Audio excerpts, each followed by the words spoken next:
I don't speak for the Australian Aborigines. I speak only for one small outback nation referred to as the Wild People, or the Ancient Ones. I visited them again, returning to the United States just prior to January 1994. I again received their blessing and approval for how I was handling this assignment.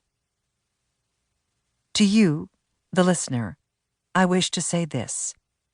It appears that some people are only ready to be entertained.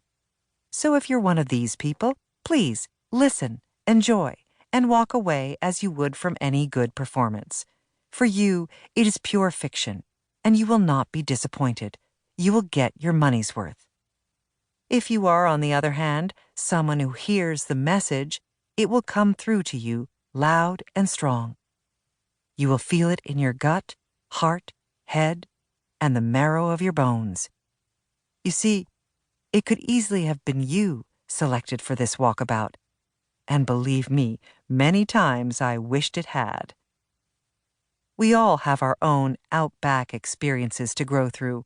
Mine just happened to be literally in the outback. But I did what you would have done, in or out of any shoes. As you listen to these pages, may the people touch your heart. My words are in English, but their truth is voiceless.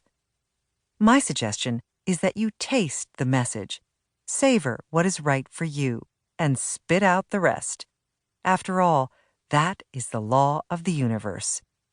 In the tradition of the desert people, I have also taken another new name to reflect a new talent.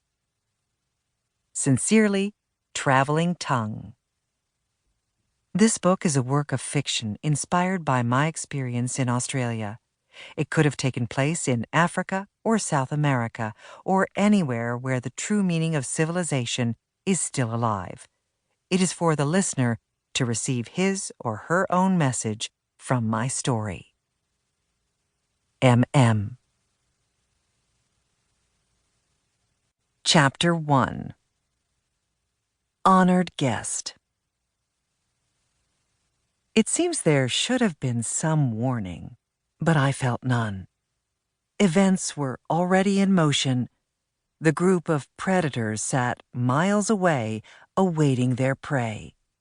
The luggage I had unpacked 1 hour before would tomorrow be tagged unclaimed and stay in storage month after month.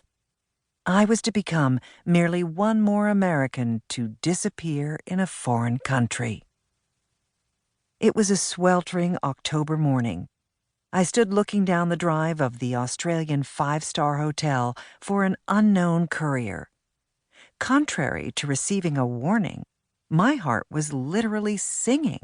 I felt so good, so excited, so successful and prepared. Inwardly, I sensed, today is my day. A topless Jeep pulled into the circular entrance. I remember hearing the tires hiss on the steaming pavement. A fine spray of water leapt over the bordering foliage of brilliant red bottle brush to touch the rusty metal. The Jeep stopped, and the driver, a 30-year-old Aborigine, looked my way. "Come on," his black hand beckoned. He was looking for a blonde American. I was expecting to be escorted to an Aboriginal tribal meeting. Under the censoring blue eyes and disapproving manner of the uniformed Aussie doorman, we mentally agreed to the match.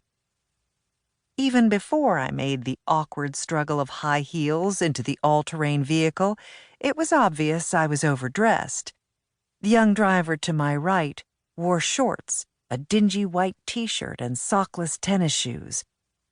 I had assumed when they arranged transportation for the meeting, it would be a normal automobile, perhaps a Holden, the pride of Australia's car manufacturers. I never dreamed he would arrive in something wide open. Well, I'd rather be overdressed than underdressed to attend a meeting, my award banquet. I introduced myself. He merely nodded and acted as if he were already certain of who I was.